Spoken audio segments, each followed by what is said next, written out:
Bismillahirrahmanirrahim. Assalamualaikum warahmatullahi wabarakatuh.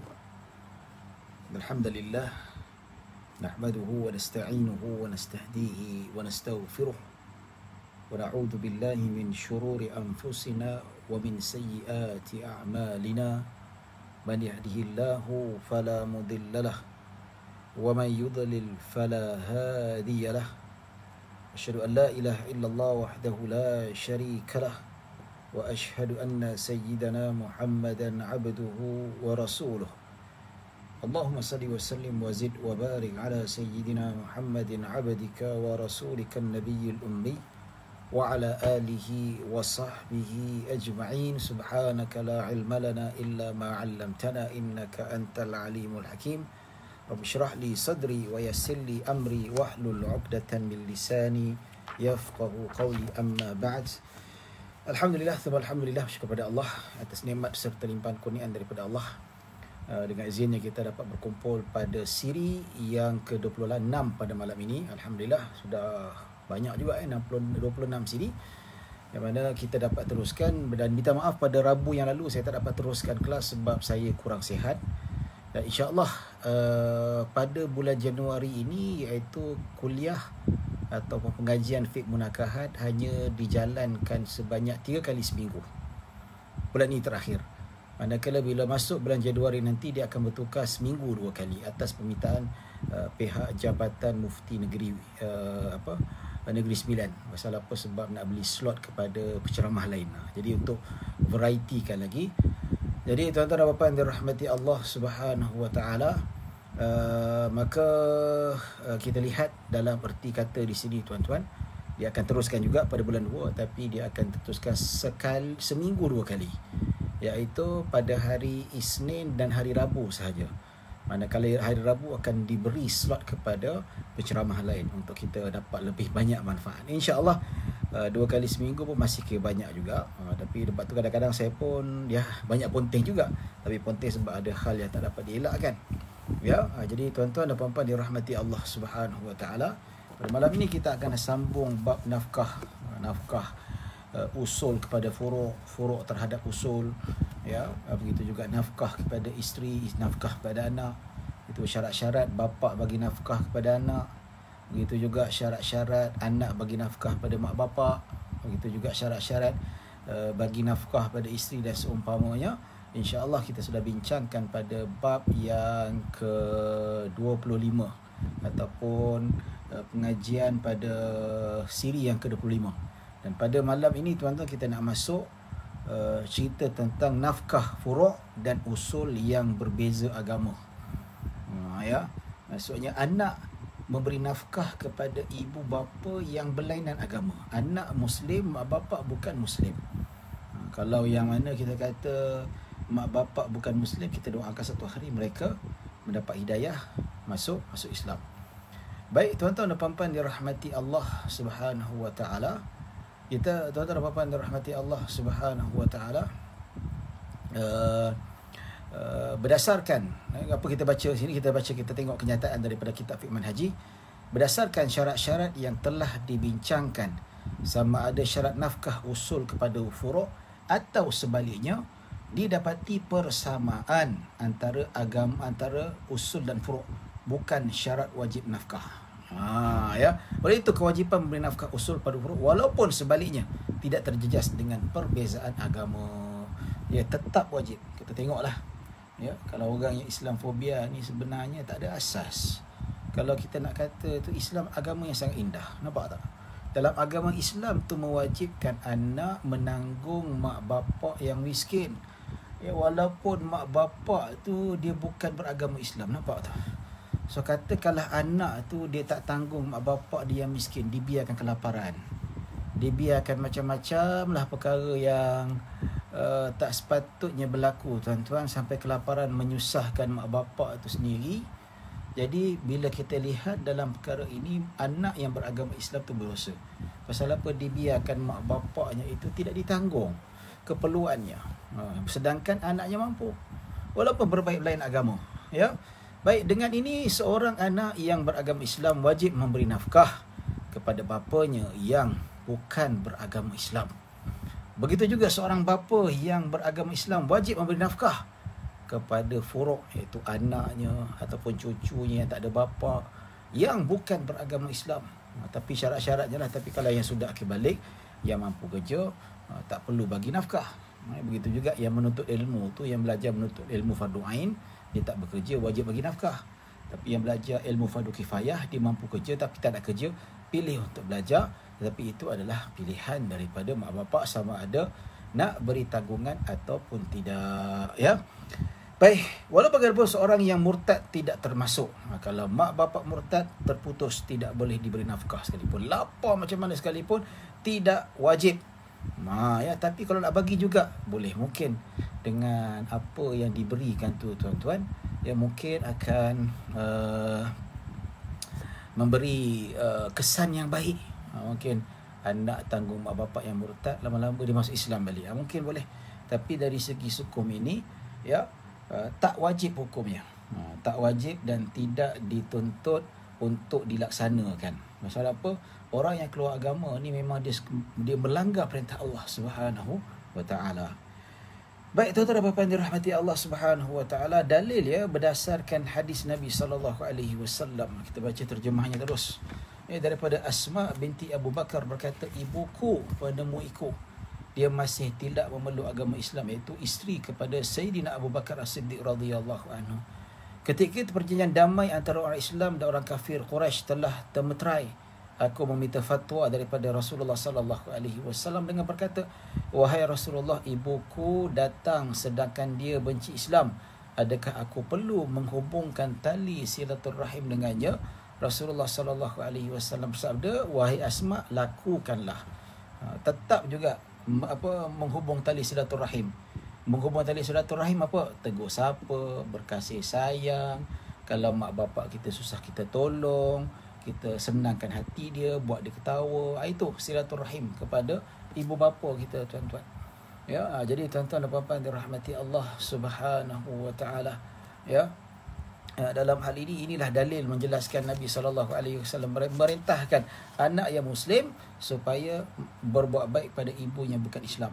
Tapi lama kelamaan, alhamdulillah, isteri Sayyidina Abu Bakar masuk Islam. Alhamdulillah, terima hidayah daripada Allah Subhanahu wa taala. Ya, baik tuan-tuan dan puan-puan dirahmati Allah Subhanahu wa taala. Kadar nafkah furu' kepada usul. Ya, ini kalau kita kata benda ni berapa banyak anak nak kena bagi nafkah dekat mak bapak. Ya. Jadi dalam hal ini kita nak sebut ada piawaian yang telah ditetapkan oleh para ulama. Jadi kalau kita dapat nyatakan dalam hal ini, kalau kita dapat teruskan dengan pemahaman ini, tuan-tuan, insya-Allah kita akan dapat pemahaman yang betul. Baik, kadar nafkah furu' kepada usul tidak ditentukan. Tidak ditentukan sebulan berapa ratus, ya. Maksud ia terserah kepada kebiasaan yang berlaku pada pandangan umum, pada adat umum. Macam mana, tuan-tuan? Kalau dekat Malaysia ni kadar untuk nafkah diperlukan oleh seorang orang tua, katakanlah pasangan mak bapak kita, mungkin telah ditetapkan sejak urufnya. Kalau kebiasaan cukup makan, ya, cukup minum, cukup pakaian sebulan RM600. Itulah kadar ikut uruf. Ikut uruf. Yalah. Jadi tuan-tuan dan puan-puan dirahmati Allah Subhanahu wa taala. Ia juga tidak menjadi hutang jika diberikan pada waktunya. Maksudnya tidak diberikan pada waktunya. Maksudnya sama jugalah. Ya. Nafkah anak kepada bapa tu, adakah ianya dikira sebagai hutang kalau anak lambat bagi? Tidak dikira sebagai hutang. Ya, tidak dikira sebagai hutang, kecuali yang telah ditetapkan oleh hakim itu sendiri. Jika berlaku perselisihan antara usul dan furu', hakim hendaklah menetapkan kadar. Katakanlah anak tak nak bagi nafkah sedangkan dia mampu, maka bapa boleh bawa kepada hakim dan hakim akan tentukan paksa dia supaya bagi nafkah. Ya, dan ternyata dah lama tak bagi nafkah menyebabkan terjejas dia kehidupan, maka hakim berhak untuk menentukan kau hutang, bayar hutang. Tapi kalau untuk bapa tentukan, kau setahun tak bagi nafkah pada aku sedangkan kau mampu, aku miskin, bayar hutang nafkah setahun. Mak bapa tak ada kuasa. Yang ada kuasa untuk tentukan hutang hanyalah hakim. Ya. Baik, bayaran ini menjadi hutang yang wajib dibayar oleh furuk jika sekiranya tidak diberi pada waktunya. Kalau hakim dah tetapkan, maka kalau tak dibayar, maka jadi hukum. Tapi kalau hakim tak ditetapkan, ya, tidak menjadi hutang kalau anak lambat bayar. Cuma dia berdosa.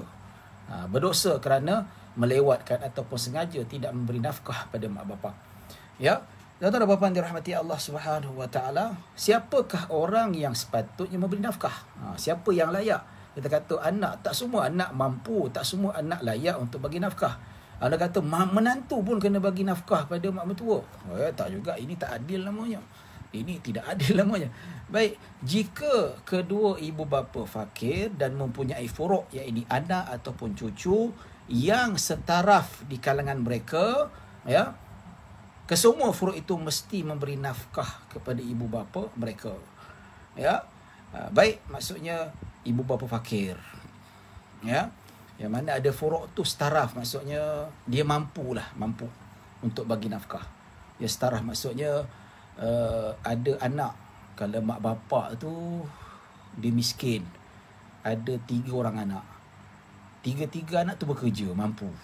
Nampak? Ya. Gaji lebih kurang lah, gaji M40 ke apa kan, gaji mungkin 3-4 ribu, 5 ribu. Kalau seisi rumah dengan bini mungkin jadi 6 ribu, 7 ribu. Ya. Maka tiga-tiga tu wajib bagi nafkah. Nampak? Tapi kalau dalam 3 adik-beradik tu seorang je kaya yang mampu, yang lagi 2 fakir miskin, yang fakir miskin tak wajib bagi nafkah. Itu konklusi, tuan-tuan. Ya. Jadi macam mana kita nak tahu fakir miskin atau tidak? Senang saja, rujuk pusat zakat setiap negeri. Pusat zakat dia tentukan kadar berapa banyak, kurang, sedikit, pendapatan luar bandar, dalam bandar berbeza untuk anak dan sebagainya, boleh rujuk. Ya, kalau kita congak, gaji aku tak cukup sebenarnya untuk aku, maka tak wajib lah. Cakap abah, mak saya pun tak mampu nak bagi duit kat mak ni. Kalau saya bagi mak ni habislah anak-anak saya tak tahu apa. Mak minta zakat mak. Boleh, tak ada masalah. Ya, tapi rujuk bukan kita kata, jenis saya tak mampu bah nak tanggung abah. Engkau gaji sebulan 1,000, bini kau gaji 5,000, isi rumah 15,000, nak bagi abah 2-300 tak boleh. Tak mampu bah, tak cukup makan. So macam mana tuan-tuan, hari-hari makan lobster? Memanglah 10,000 tak cukup tuan-tuan. Bukan tak cukup, gaut jadinya. Makan benda yang mahal, masak tak ada. Nampak tak? Hari-hari makan McD. Makan McD satu set dah berapa? Dah belah-belah ringgit. Kalau 5 orang dah berapa? Kalau dah sebulan dah berapa? 10,000 tak cukup. Dia maksudnya kadar bukan sengaja-ngaja untuk memiskinkan diri dia. Tetapi kadar itu ikut kadar bilangan ataupun apa yang telah ditetapkan oleh pejabat agama, kadar had kifayah. Ya. Kalau negeri Kedah ada had kifayahnya. Negeri Terengganu ada. Kalau Selangor ni tinggi sikit lah. Lagi tinggi, lagi mahal. Kuala Lumpur pun lagi mahal tuan-tuan. Ya. Sama juga dekat Labuan. Labuan pun saya dah pergi pun mahal juga. Dia boleh tahan jugalah kan Labuan ni. Ya, kalau nak kira Labuan tu yang mahalnya apa dia punya apa ni, Allah Subhanahu wa taala apa ni, Allahumma salli ala sayyidina Muhammad wa ala ali sayyidina Muhammad. Dari segi makan kat kedai, makan kedai mahal Labuan ni. Ya, mungkin dia bahan mentahnya susah nak cari, memang dia ambil daripada Sabah kot, ya, susahlah, wallahu alam. Ya. Baik. Okey. Bahagian nafkah yang perlu dikeluarkan oleh perempuan adalah setengah daripada bahagian lelaki. Nampak? Cantik tak? Ya. Dalam bab nafkah ni tuan, katakanlah ada 5 adik-beradik. Ya. 3 lelaki, 2 perempuan. Katakanlah kita nak cukupkan keperluan mak bapak kita ni, katakanlah. Maka dalam erti kata nak cukupkan, maka 3 adik-beradik ni, katakanlah seorang keluarkan 400. Yang lelaki ni 300-400. Yang perempuan keluarkan 200. Nampak? So, itu lebih daripada cukup. Katakanlah seorang kena keluarkan 200, Angah 100, Along 100. Yang lelaki 200. Ya, yang perempuan, dia kena keluarkan 100. Itu yang wajib tuan-tuan. Kalau mereka bermampu, maksudnya semua mampu, miskin. Nampak? Itu lagi mudah, tidak membebankan, betul tak? Daripada seorang-seorang tanggung mak bapak kita, lebih baik adik-beradik bantu, betul tak? So perempuan setengah, kan cantik tu. Kalau perempuan dapat faraid setengah, macam tu juga perempuan yang mampu untuk tanggung mak bapak dia yang miskin, sama juga dia kena bagi separuh. Nampak tak? Ya. Dan begitu juga kalau furuk, kalau sakit, yang bayar tu suami lah. Kalau kata abang dia ke, perempuan tak payah bayar. Nampak? Itu tuan bapa yang rahmati Allah Subhanahu. Baik. Okey. Sebagaimana pembahagian harta pusaka, jika mereka setaraf seperti anak dan cucu, nafkah wajib kepada furuk yang lebih hampir, sama ada mereka waris atau bukan waris, atau laki dan perempuan, ya. Hal ini demikian kerana hubungan kerabat yang hampir adalah lebih utama diambil kira. Maksudnya lebih dekat lah, dekat anak, cucu dan sebagainya. Kalau cucu mampu tapi anak ada, anak lah yang bagi nafkah. Nampak tak? Bukan cucu. Kecuali kalau anak dah tak ada, tinggal cucu, cucu pun mampu, cucu wajib tanggung atuk dan nenek dia, ya. Jika anak itu fakir dan ibu bapanya orang senang, nafkah wajib diberikan oleh bapanya. Ya. Kalau anak itu fakir. Tapi fakir ni kalau kita kata yang sudah akhir balik lah. Akhir balik dia kerja sendiri. Betul tak? Ya. Hal ini adalah tanggungjawab kerana bapa lah tanggungjawab memberi nafkah pada anaknya yang masih kecil. Nampak tu? Ya, tapi kalau mak bapak nak kena bagi nafkah anak yang dah akhir balik miskin, tak boleh juga. Kalau anak saya fakir miskin, umur dah 25 tahun, wajib saya bagi nafkah tak? Dia kena kerja lah. Kalau tak mampu kerja, dia kerja gaji kecil dan sebagainya, dia boleh minta zakat. Ya, minta zakat. Maksudnya sebelum dia akil balik wajib, ataupun sudah akil balik, ya. Tetapi dalam hal ini anak tu belajar ilmu fardu ain, walaupun dia mampu kerja, mak bapak masih lagi wajib menanggung. Tapi kalau anak tu mampu bekerja tapi tak nak bekerja, tapi dia ambil ilmu fardu kifayah, belajar ke universiti, so ada pilihan pada mak bapak. Nak tanggung boleh, tak nak tanggung pun tak apa. Kalau bapak kata kau dah masuk universiti, kau ada PTPN sendiri, kau ada pinjaman sendiri, abah tak nak tanggung kau, boleh tak? Boleh, tak ada masalah. Ikut hukum lah. Tapi kebiasaannya bapak tak buat macam tu, ya. Baik, tuan-tuan dan puan-puan dirahmati Allah Subhanahu wa taala. Nafkah bapa kepada anak yang dewasa tetapi fakir ialah lanjutan kepada nafkah semasa kecil. Ya, nafkah bapa kepada anak yang dewasa. Ya. Nafkah bapa kepada anak dewasa tetapi fakir, ia lanjutan kepada nafkah semasa kecil. Apa dia kata ni? Sesiapa yang fakir dan mempunyai usul dan furuk yang kaya, kewajipan memberi nafkah diserahkan kepada furuk terlebih dahulu. Nampak tak? Kalau seseorang itu, kita ceritalah, katakanlah Amin ni dah tua dah, ya, ataupun di pertengahan, umur dia lebih kurang dalam mungkin 50 lah katakan, ya. Dia ada anaknya kaya, umur 20-an, kaya, ya, niaga online, dan dia ada bapa yang kaya juga. Yang Amin ni tengah-tengah miskin. Siapa yang lebih utama? Ya, siapa yang lebih wajib untuk bagi nafkah? Ya. So diserahkan kepada furuk anak yang lebih berkewajipan untuk tanggung. Kata sama-sama bapa kena tanggung juga, lepas tu furuk kena tanggung juga, tidak. Maksudnya yang wajib tanggung adalah furuk. Kalau tak ada furuk, barulah bapa yang kaya itu tanggung anaknya yang masih kecil, sehinggalah dia mampu untuk bekerja dan keluar daripada tu. Ya. Hal ini adalah kerana hubungan keluarga furuk lebih kuat daripada usul. Oleh itu furuklah yang lebih utama, ya, menjaga bapanya kerana kemuliaan kehormatan bapa. Tanggungjawab anak kepada bapa itu sendiri. Jika bilangan usul dan furuk dan yang lainnya yang memerlukan nafkah adalah ramai, sedangkan lebihan keperluan dirinya tidak mencukupi untuk diberikan kepada semuanya. Saya ni, anak saya nak bagi nafkah, mak bapak saya nak bagi nafkah, mana yang patut didahulukan? Ya, maksudnya untuk diri saya dah penuh, tapi ada lebih. Nak bagi isteri dengan anak ke nak bagi mak bapak? Ya, baik. Memberi keutamaan berdasarkan susunan berikut. Ini susunan yang telah ditetapkan oleh para ulama. Baik, pertama apakah dia tuan-tuan? Hal ini isteri. Isteri pertama sekali. Ya, lepas nafkah untuk diri kita, isteri. Hal ini demikian kerana nafkah kepada isteri adalah pasti. Pasti itulah wajib. Yang disebutkan dalam Al-Quran dan Sunnah. Ia tidak gugur dengannya. berlalunya masa. Dia tak gugur. Berlalu masa tidak gugur. Hal ini berbeza dengan nafkah usul dan furu' yang gugur, yang berlalu masa sebagaimana yang telah dijelaskan.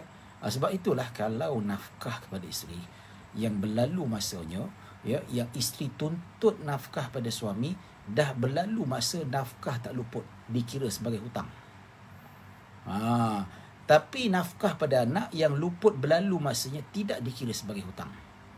Sebab tu mahkamah, isteri boleh tuntut hutang, tapi dengan syarat hakim akan tanya juga, selama mana yang suami kamu tidak bagi nafkah, kamu pernah minta tak? Atau kamu senyap saja? Maksudnya kamu kerja, dia kerja, sama-sama kongsi. Sebab apa? Ada juga isteri yang cengkelet ni tuan-tuan. Bila dia bergaduh, sebelum tu, bila berkahwin, sepakat nanti kahwin sama-sama lah tanggung, sama-sama bayar rumah, sama-sama bayar duit api, sama-sama gitu gini. Bila bergaduh, isteri pula tuntut, dia kata, saya berkahwin selama 10 tahun tak pernah bagi nafkah. Saya nak minta mahkamah putuskan supaya dia bayar nafkah selama 10 tahun. Hakim tanya. Dia kata, kamu pernah minta ke? Selama tahun tu kamu minta-minta, dia tak pernah bagi. Saya tak pernah minta. Tak minta. Siapa tu tak minta? So bila tak minta, lepas tu ada persepakatan, suami pula kata, Tuan Hakim, dia dah sepakat masa kahwin, dia kata sama-sama tanggung. Maksudnya isteri itulah setelah declare yang dia tak kisah tak bagi nafkah. Ini disebutkan oleh almarhum Syekh Dr. Wahbah Zuhaili. Dia kata, kalau isteri redha tak nak dibayarkan nafkah, ijma' ulama' tak ada masalah. Suami terlepas tanggungjawab. Tapi lepas 2-3 tahun dia tuntut pula.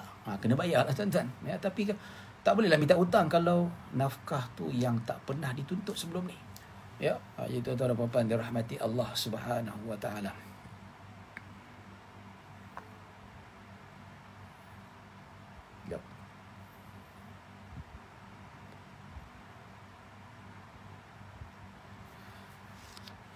Okey. Baik. Ada soalan. Assalamualaikum Ustaz, nak tanya apakah nafkah seorang isteri daripada suami dan anak? Okey, daripada Zam Ahmad, kalau nak tahu nafkahnya, nafkah kita sebutkan. Sebutkan apa? Kita dah sebutkan keperluan pada siri yang lepas. Boleh buka balik. Saya tak nak panjang-panjang cerita tu lah. Apa yang asas ada disebutkan. Lepas ni kita cerita tentang nafkah suami terhadap isteri. Baik tuan-tuan dan puan-puan dirahmati Allah Subhanahu wa taala. Kedua, lepas isteri, anak yang masih kecil, dia belum akan balik. Seperti yang mana yang masih lagi belajar, dan seumpamanya belajar pun ada 2 jenis, yang fardu ain dengan fardu kifayah. Baik begitu yang anak yang dah dewasa tapi gila, ataupun Down syndrome, sampai dia tua, sampai dia bila-bila lah banjir tanggungan, sampai dihukumnya sama seperti budak kecil. Kepada ibu, kalau nak bagi mak dengan bapa, mana lebih utamakan? Ibu, lepas tu baru bapa. Lepas ibu baru masuk kepada bapa. Lepas bapa, turutan anak yang dewasa tetapi fakir. Nampak tu? Anak yang dewasa tetapi fakir, bapa wajib tanggung. Maksudnya dia memang tak mampu kerja. Dah bekerja itu saja dia dapat. Contoh ketika musim Covid, ada anak yang kena buang kerja, fakir miskin, tak mampu nak bayar. Siapa tuan-tuan? Bapa yang kaya tolong anak. Nampak tak? Kewajipan. Nampak tak? Dia kata anak yang dewasa tapi fakir. Nampak tak? So kalau bapa tu kaya, anak kena buang kerja, COVID-19, anak dia tak mampu, bapa kena tanggung. Tapi dengan syarat memang anak dia tak mampu bekerja, tak boleh bekerja, cari kerja tak dapat kerja, susah, skill tak ada, nak berniaga tak ada modal, bapa kena tanggung. Tuan-tuan dan puan-puan dirahmati Allah Subhanahu wa taala. Okey, datuk dan ke atas, kalau datuk masih hidup lagi lah. Ini turutan-turutan yang telah ditetapkan oleh syarak. Sekarang kita masuk. Kata Zam Ahmad tanya tentang nafkah seorang isteri daripada suami. Kita masuk sekarang ni tuan-tuan. Nafkah suami kepada isteri, pada asasnya itulah asas keperluan. Seperti makan, minum, berjalan tak ada, handset tak ada tuan-tuan, handbag tak ada, pakaian keperluan. Pakaian keperluan itu saja. Bukan pakaian nak cantik-cantik, beli Zalora ke apa, tak ada. Baik, ijma' ulama' menyatakan bahawa suami wajib memberi nafkah kepada isterinya dengan syarat-syarat tertentu. Tapi sekarang ni, isteri saya tak kisah, dia kata tak apalah bang, kita kongsi-kongsi. Kalau isteri redha, tak wajib bagi nafkah. Sebab dia redha, dia tak nak. Betul tak? Macam contoh, saya ada hutang dengan orang. Saya nak bayar hutang. Hutang tu hak dia. Tapi kata apalah, saya halalkan lah. Tak jadi wajib lah. Saya tak apa, hutang ni saya halalkan. Awak tak payah bayar. Jadi, dia tak nak tuntut hak dia. Maka saya tak wajib bayar hutang tu. Sebab dia dah halalkan. Yang wajib bayar hutang, dituntut hak dia. Kalau saya tak bayar, berdosa lah tuan-tuan. Nampak tak? Ya, baik tuan-tuan dan puan-puan dirahmati Allah Subhanahu wa taala. Ya, hal ini berdasarkan Al-Quran dan Sunnah. Ya, dalil Al-Quran yang disebutkan dalam Al-Quran. Ar-rijal qawwamuna 'alan nisa bima faddalallahu ba'dahum 'ala ba'din wa bima anfaqu min amwalihim. Yang maksud, ya, kaum lelaki itu adalah pemimpin dan pengawal yang bertanggungjawab terhadap kaum perempuan. Oleh kerana Allah telah melebihkan, iaitu memberi kelebihan kepada orang-orang lelaki dengan beberapa keistimewaan atas orang-orang perempuan, dan juga kerana orang-orang lelaki telah membelanjakan, yakni memberi nafkah sebahagian dari harta mereka. Ini jelas tanggungjawab yang Allah Subhanahu wa taala nyatakan yang wajib dilakukan oleh suami terhadap isteri. Selagi mana isteri tuntut, kena bayar, wajib. Ya. Jadi kata kalau isteri tu kerja tapi dia masih tuntut nafkah, kena bayar. Tapi ada suami, ya. Saya nak bagi tips kepada suami-suami kat luar sana. Ya, kalau isteri yang gaji besar dapat duit, ya, masih lagi tuntut nafkah, ya, kita kata awak bekerja, tolonglah saya. Tak, itu duit saya. Ya, tapi hak saya nak dapatkan nafkah pada awak. Kalau isteri tuntut nafkah macam tu, kita laki lawan balik. Ini bukan nak ngajar ni. Ya, ngajar balik. Iaitu saya pun tuntut hak saya, iaitu saya berhak suruh awak berhenti kerja. Ambil kau. Betul tak? Betul. Ya, ini ada berlaku. Kes masuk mahkamah bergaduh masalah apa. Isteri tu dia ikut terpengaruh dengan sistem Islam, kata, tuan-tuan, perempuan dah bekerja, kena tuntut juga. Dia paling tuntut juga. Abang saya gaji manager, abang tetap kena bagi nafkah. Suami kata, alah tolonglah, saya pun gaji bukan besar sangat pun, kongsi-kongsi lah kan apa semua. Tak, kita nak tuntut juga. Ya. Jadi suami kata, okey, kalau awak tuntut hak awak, saya tuntut hak saya. Saya yang berikan keizinan awak pergi kerja, keluar rumah saya bagi izin, saya tarik balik hak saya, awak kena berhenti rumah, duduk rumah, saya tanggung awak. Bergaduh. Masuk mahkamah. Mahkamah lalas, hakim ke bagi win-win situation. Ya. Nak elak bergaduh, win-win situation. Isteri kenalah betul ansur. Suami dah bagi kerja, dah bagi izin, itu hak suami. Suami lepaskan hak dia. Ya, apa salah isteri pula korbankan hak dia. Ya, toleransi juga kan. Ini saya ajarlah tuan-tuan. Sebab apa? Sebab ada yang dah start ikut liberal ni. Ya, tuntut yang tak nak masak lah, tak nak apalah tuan-tuan. Ya ada. Ya, tapi kat luar sana ramai isteri yang baik-baik, yang tulus, ikhlas. Dia pun sama tolong membanting tulang cari rezeki. Dia juga membantu suami. Itu yang terdapat terpuji daripada Allah Subhanahu wa taala. Ya, tuan-tuan dan puan-puan dirahmati Allah Subhanahu wa taala. Banyak sekali dalil dan hadis membuktikan bahawa lelaki, iaitu suami, wajib memberi nafkah kepada isteri. Baik tuan-tuan dan puan-puan dirahmati Allah Subhanahu wa taala, hikmah wajib nafkah suami kepada isteri. Apakah hikmahnya? Ya, hikmahnya sebab kehidupan rumah tangga hidup secara harmoni, sama-sama hidup. Kita perlu ada sikap toleransi dan bertanggungjawab. Ya, baik. Jadi kehidupan rumah tangga mesti dibina atas satu daripada tiga asas berikut. Ya, rumah tangga mesti terbina atas tiga asas berikut. Iaitu suami, pertama, suami bertanggungjawab mengetuai rumah tangga dan beri nafkah kepada isteri dan anak-anak. Suami ketua, dia buat keputusan, dia tentukan, dia yang protect. Ya tak? Kalau isteri ketakutan, keselamatan anak, dia yang jamin tuan-tuan.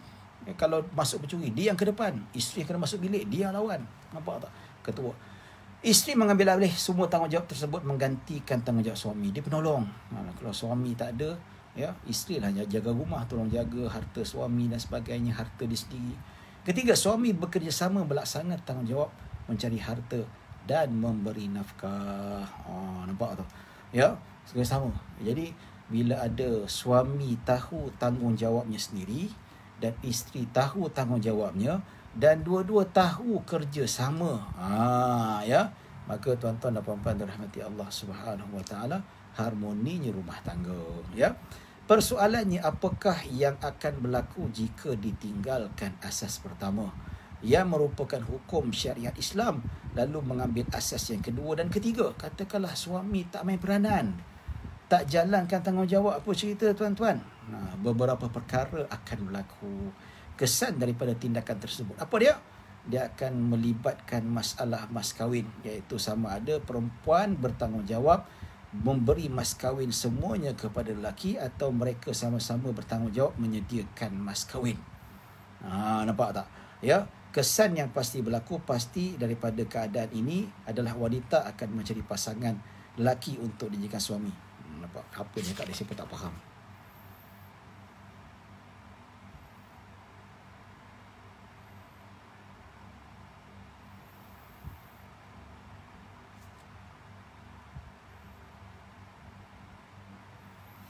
Yalah, mas kahwin ni tanggungjawab. Saya pun tak berapa faham apa dia cakap ni. Saya pun lupa nak rujuk. Tak apa, kita tinggalkan lah. Yang tak faham kita tinggalkan. Saya tak nak pening kepala. Ya. Jadi kalau perempuan, konklusi je lah. Konklusinya. Mungkin terjemah wallahu alam. Ya. Baik. Kita terus kepada, yalah, maksudnya konklusinya, hikmahnya, tanggungjawab. Ya. Kalau sebagai ketua, dia tanggungjawab. Macam bos dekat pejabat, dia bertanggungjawab untuk menjaga kebajikan ahli dia. Kalau dia CEO, dia akan fight kepada board of director, kena bagi bonus yang lebih sikit. Mereka kerja keras, you all terima untung saja. Mereka yang kerja keras, dia fight. Nampak tak? Ya, dia yang tentukan, dia yang bayar gaji dan seumpamanya, secara adil dan seumpamanya. Ya. Baik. Syarat suami wajib memberi nafkah kepada isteri. Syarat-syaratnya. Ya. Maksudnya memenuhi syarat-syarat di bawah ini, maka suami wajib memberi nafkah kepada isteri. Apa dia tuan-tuan? Suami wajib memberi nafkah kepada isteri jika memenuhi syarat-syarat berikut. Kalau tak cukup syarat ni, tak wajib bagi nafkah. Ya. Pertama, isteri merelakan diri untuk bercumbu mesra, bersetubuh dengan suami dalam keadaan yang dibenarkan oleh syarak. Ya. Kalau ajak tolak saja, tak nak layan dan sebagainya, maka suami tak wajib bagi nafkah. Kalau tuntut kat mahkamah, pasal apa? Bila ajak tak nak, bila ajak tak nak. Ya, kami dah 3 bulan tak bersama, asyik tolak saja. Tak wajib bagi nafkah. 3 bulan suami berhak untuknya. Jika isteri menolak permintaan suami walaupun sedikit, suami tidak wajib memberi nafkah. Katakanlah malam tu tak penat, tak sakit, tak adalah benda-benda keuzuran syar'i, dia tolak. So, dia kata, besok carilah makan sendiri, tak nak bagi nafkah. Kata, okey, saya layan. Okey, layan. Wajib bagi nafkah. Jika suami ingin bercumbu mesra dan bersetubuh dengan isterinya dalam keadaan yang diharamkan seperti haid, keengganannya memenuhi kehendak suami itu tidak menggugurkan kewajipan suami memberi nafkah. Katakanlah wanita haid, isteri nak bercumbu, nak buat hubungan seks, isteri tolak, ini wajib tolak. Ini tidak menggugurkan hak. Begitu juga sakit, tengah demam, sakit, betul-betul sakit lah, tak mampu untuk bersetubuh, dia tolak, maka ini tidak menggugurkan nafkah. Ya. Baik. Isteri pula mengikut suami tinggal di tempat atau rumah yang dipilih oleh suaminya. Ada dah kahwin kata, saya takkan keluar daripada rumah bapa saya. Kalau dah kahwin dengan saya, kena duduk dengan mak bapa saya. Ya, suami kata, okey boleh, aku duduk sama-sama dengan kau, tapi nafkah 1 sen pun aku tak bagi. Isteri marah, bawa mahkamah. So hakim kata, memang betul suami tak berhak bagi nafkah sebab kamu tak nak ikut suami. Nampak tak? Ya, kecuali kalau keluar dari rumah tu mak bapak akan meninggal, tak ada siapa nak jaga, tak ada adik-beradik lain, orang jiran pun tak boleh, akan membimbangkan keselamatan. Ya, sebab apa? Suami boleh halang suami keluar, ataupun dia boleh tolak untuk ikut suami kalau darurat. Maksudnya kalau dia keluar tinggalkan, tapi boleh dia apalah, maksudnya boleh bawa sekali dan seumpamanya. Ya. Baik. Jika suami tinggal di negeri yang tidak mendatangkan mudarat menurut syarak kepada isteri, atau suami tinggal di rumah yang memenuhi syarat-syarat menurut syarat tetapi isteri enggan tinggal di negeri atau rumah tersebut, maka suami tidak wajib memberi nafkah kepada isterinya. Ya, kalau dia kata dia duduk dekat KL, isteri dekat Johor, suami suruh pindah KL, KL tu aman, selamat. Ya, maka dia wajib ikut. Tapi dia kata, okey, abang nak pindah dekat satu tempat lah, dekat apa, dekat Myanmar. Myanmar tu hari-hari bunuh orang. So isteri boleh tolak. So kalau dia tolak, tidak dikira sebagai melanggar perintahnya dan dia tak menggugurkan. Ya, ada sebab-sebab di darat lah. Jika semua syarat tersebut dipenuhi, suami wajib memberikan nafkah kepada isteri. Ya, dan ingat ini dapat difahami bahawa kewajipan suami memberi nafkah bukanlah disebabkan akad nikah semata-mata. Ya, walaupun dah akad nikah tapi ada syarat-syaratnya. Bila ajak bersetubuh dia tak tolak. Ya, bila ajak pindah dia ikut. Itu dua syarat ni. Kalau dua syarat dipenuhi, ya, maka dia berhak untuk dapat nafkah penuhnya. Tapi kalau salah satu ataupun kedua-dua syarat ini tidak dipenuhi, maka isteri tidak wajib mendapat nafkah. Suami tak wajib beri nafkah, dia boleh tolak. Ya. Kalau setahun tidak melayan suami dia, setahun dah suami tak wajib bagi nafkah. Ya. Baik, tuan-tuan dan puan dirahmati Allah Subhanahu wa taala. Kadar nafkah isteri berdasarkan kedudukan suami. Ya. Baik. Nafkah pada isteri memberi kadar tertentu. Ya. Walau bagaimanapun jumlah dan jenis perbezaan berdasarkan kemampuan suami. Ikut kemampuan suami. Baik kedudukan isteri dari segi kekayaan, kemiskinan, keturunan dan lain-lain tidak mempengaruhi kadar tersebut. Nampak, isteri kaya ke, jawatan besar ke, ya, tidak pengaruhi. Suami tetap juga wajib bagi nafkah. Ya. Hal ini adalah kerana faktor yang diambil kira ialah kemampuan suami. Kalau suami gaji 5,000, ikut kemampuan dia. Ya. Kalau suami gaji 3,000, makan nasi satu lauk je lah. Nampak tak? Tak boleh minta 2 lauk. Kalau suami gaji 5,000, boleh minta 2 lauk. Betul? Kalau suami gaji 3,000, boleh makan satu hari 3 kali lah. Tak boleh minta 5 kali, 4 kali. Nampak? Ya. Hal ini adalah kerana faktor diambil dikira kemampuan suami. Perkara ini merujuk kepada pemberi nafkah, bukan menerimanya. Maksudnya kewajipan itu pada pemberi nafkah, bukan tengok keadaan. Allah tak pernah cakap kamu wajib bagi nafkah kalau suami isteri kamu miskin. Tidak. Allah kata isteri kamu, as long isteri kamu dia kaya ke, jawatan besar ke, dia wajib bagi nafkah. Ya. Tapi kalau yang suami suruh berhenti kerja tu, itu dia balas dendam lah. Nampak tak? Itu hak suami jugalah. Maksudnya dia minta berhenti kerja, itu hak dia. Kalau isteri boleh minta hak dia, suami boleh minta hak dia. So jangan kita nak kata berdua itu salah. Ini berdasarkan firman Allah Subhanahu wa taala dalam surah At-Talaq ayat ke-7, yang mana Allah Subhanahu wa taala berfirman, liyunfiq dzu sa'atin min sa'atih wa man qudira 'alaihi rizquhu falyunfiq mimma ataahu Allah la yukallifu Allahu nafsan illa ma ataaha sayaj'alullahu ba'da usrin yusra. Ya, yang bermaksud hendaklah orang yang mampu beri nafkah menurut kemampuannya, dan sesiapa yang disempitkan rezekinya, maka hendaklah dia memberi nafkah dari apa yang diberikan ikut kemampuannya. Allah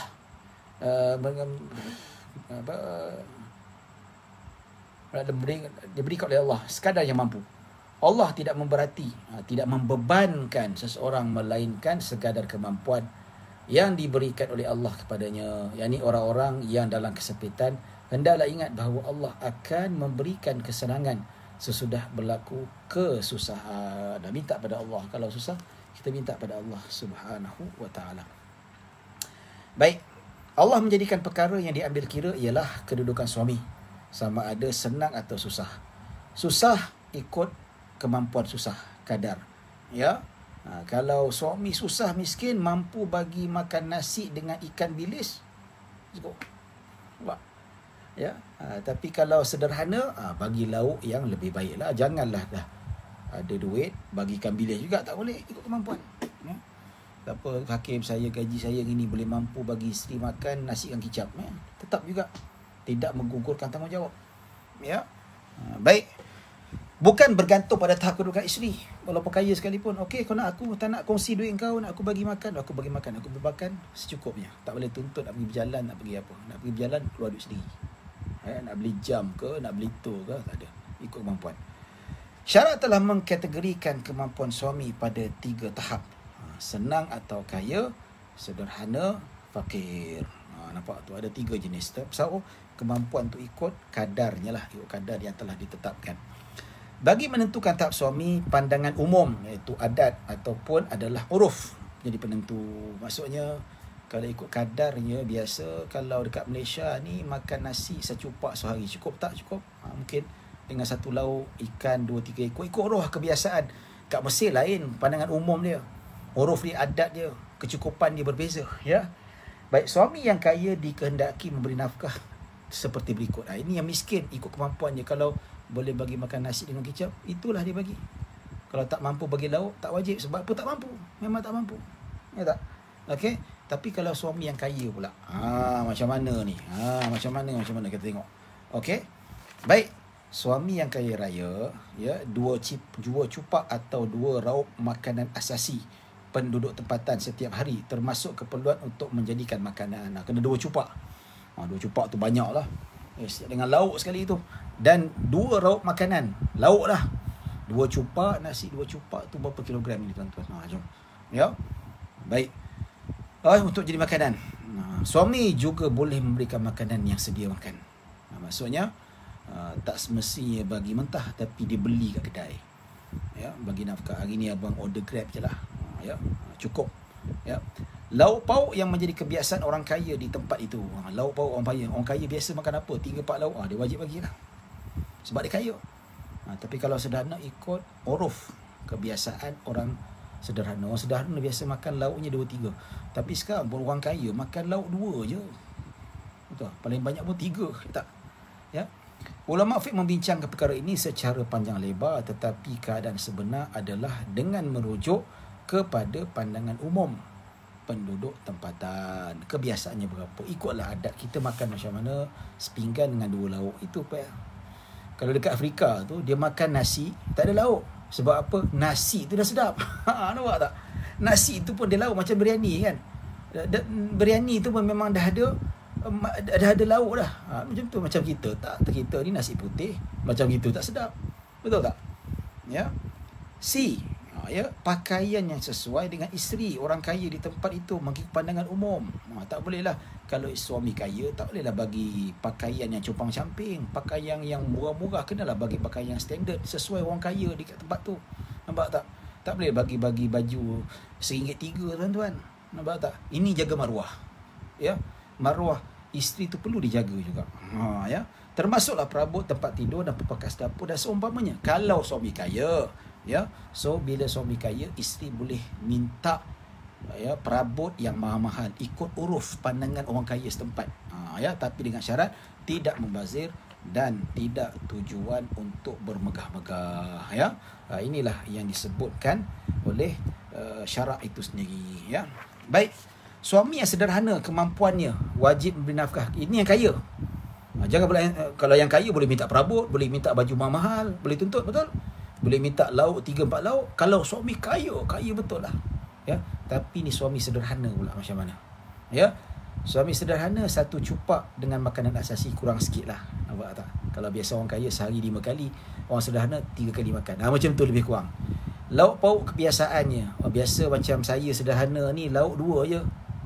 Ya, lauk dengan sayur 2. Kalau orang kaya mungkin 3-4, tapi sederhana cukup 2 lauk. 1 nasi 2 lauk.